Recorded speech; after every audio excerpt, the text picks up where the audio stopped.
아멘. 오늘 하나님께서 우리에게 주시는 말씀은 마가복음 15장 1절에서 5절까지의 말씀입니다. 가지고 계신 신약 성경 82면이 되겠습니다.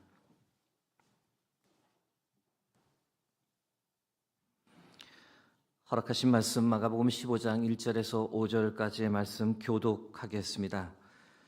새벽에 대제사장들이 즉시 장로들과 서기관들 곧 온 공회와 더불어 의논하고 예수를 결박하여 끌고 가서 빌라도에게 넘겨주니 빌라도가 묻되 내가 유대인의 왕이냐? 예수께서 대답하여 이르시되 내 말이 옳도다 하시매 대제사장들이 여러 가지로 고발하는지라.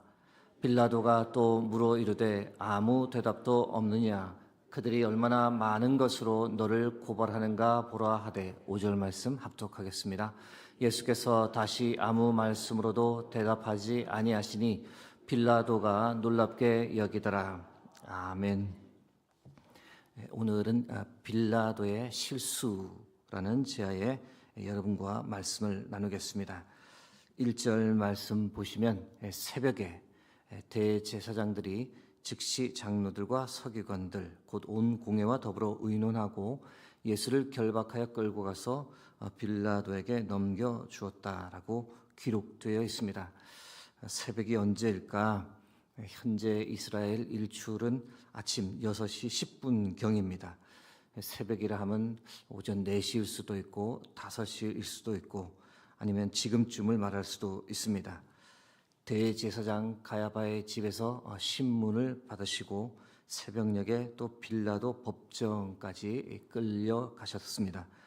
잠을 주무실 수 없는 상황에서 계속 끌려다니셨던 주님을 우리가 보게 됩니다.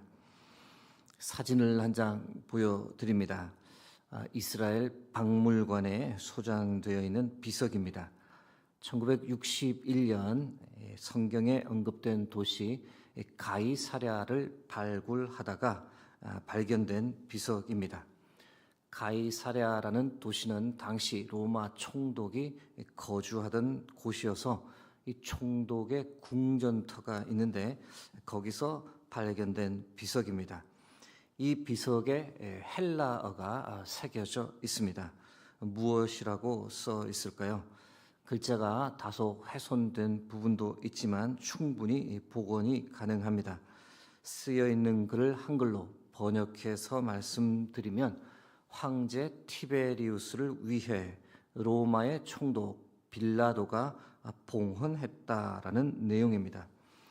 신약에 나오는 본디오 빌라도 이름이 언급되어 있는 비석입니다. 아주 중요한 사료인 거죠.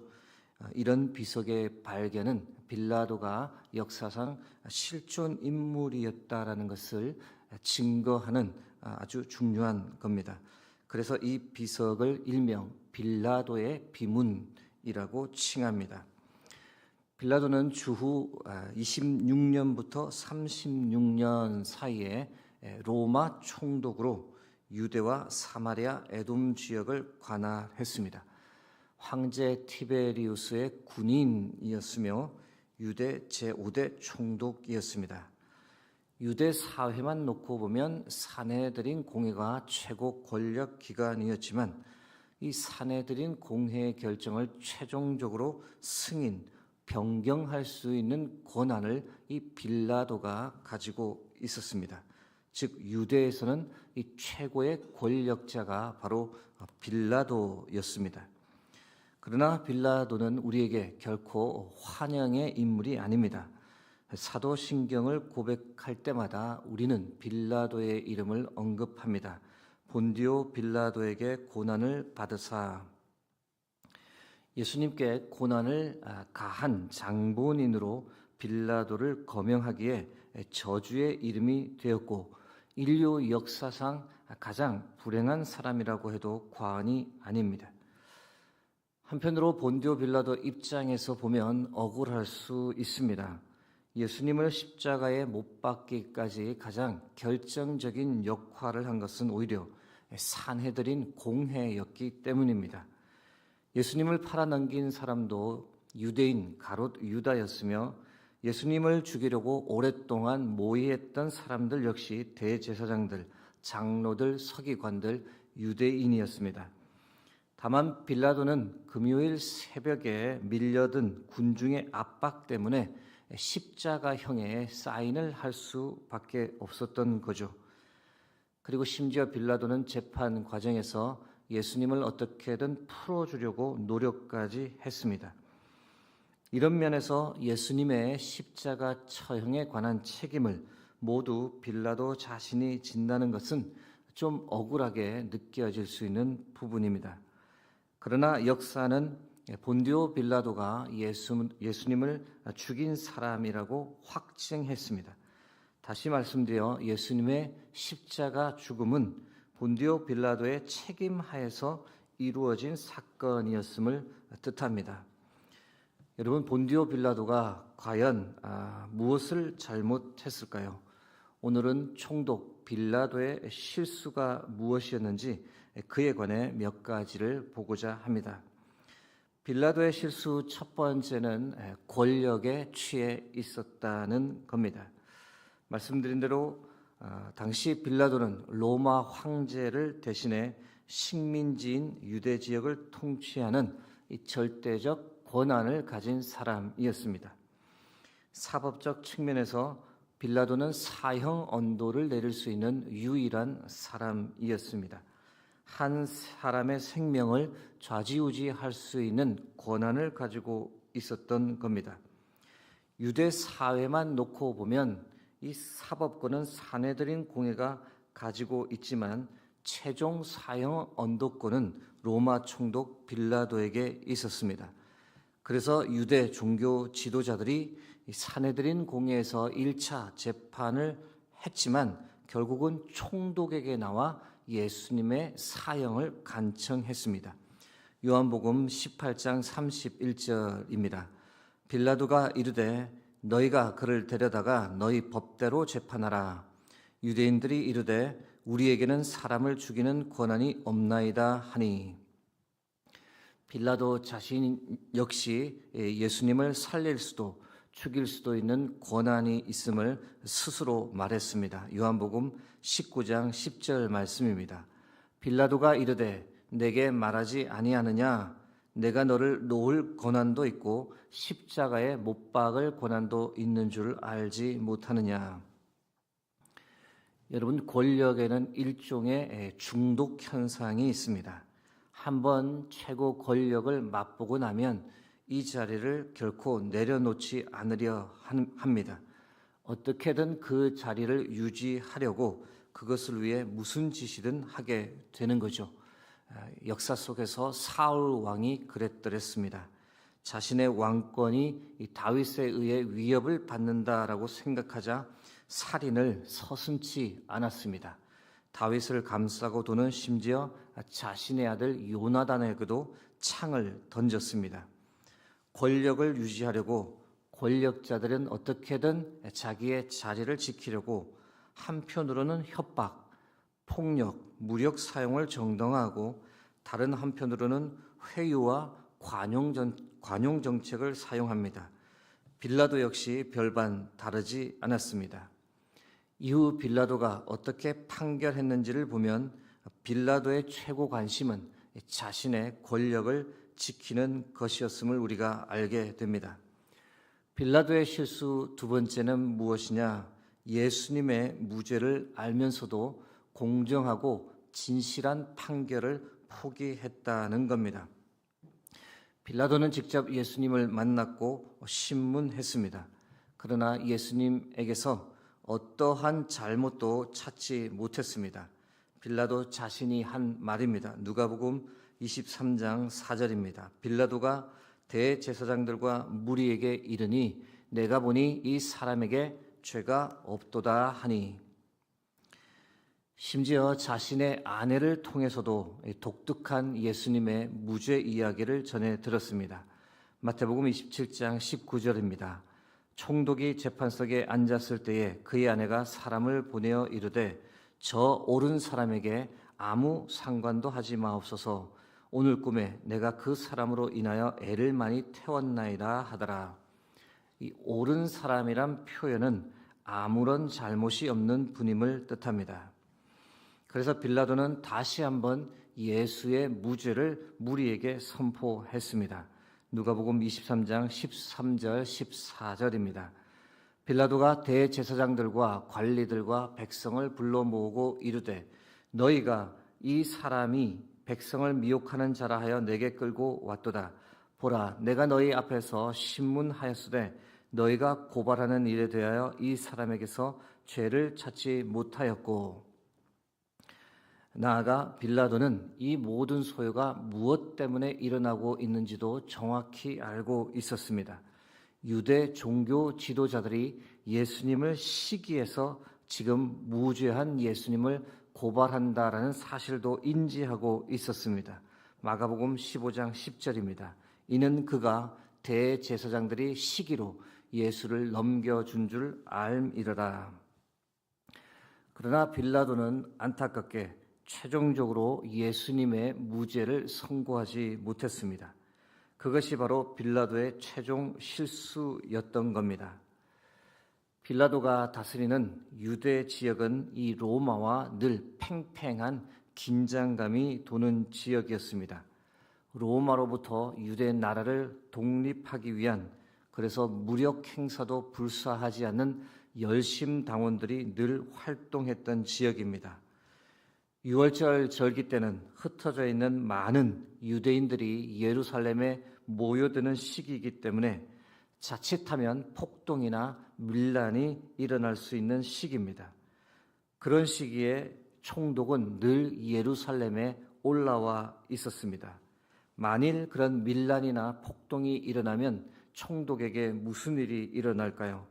그의 리더십에 흠집이 생기며 황제로부터 신임을 잃어버리게 되고 자신의 직위를 박탈당할 수도 있는 겁니다. 그래서 예상되는 폭동이나 밀란을 미리 차단하기 위해 절기 때는 총독이 늘 예루살렘에 올라와 있었습니다. 처음에는 빌라도가 예수의 무죄를 주장하며 예수를 놓아주려고 애썼습니다. 그래서 명절에 죄수 한 사람을 놓아주는 전례라는 카드까지 빌라도가 꺼내 들었던 겁니다. 즉 예수님과 비교가 전혀 되지 않는 악질 죄수 바라바를 언급하면 무리들이 당연히 예수님을 놓아줄 것이라고 빌라도는 예상했던 겁니다. 비록 종교 지도자들의 시기 때문에 예수님이 이 재판에 서게 되었지만 그곳에 있던 무리들은 다른 생각을 가지고 있었을 것이라고 빌라도는 예측했던 겁니다. 그러나 빌라도보다 대제사장들과 장로들이 더 영악했습니다. 그들은 이미 무리들을 현혹해 선동할 준비가 다 되어 있었던 겁니다. 마태복음 27장 20절에서 24절 말씀을 읽어드립니다.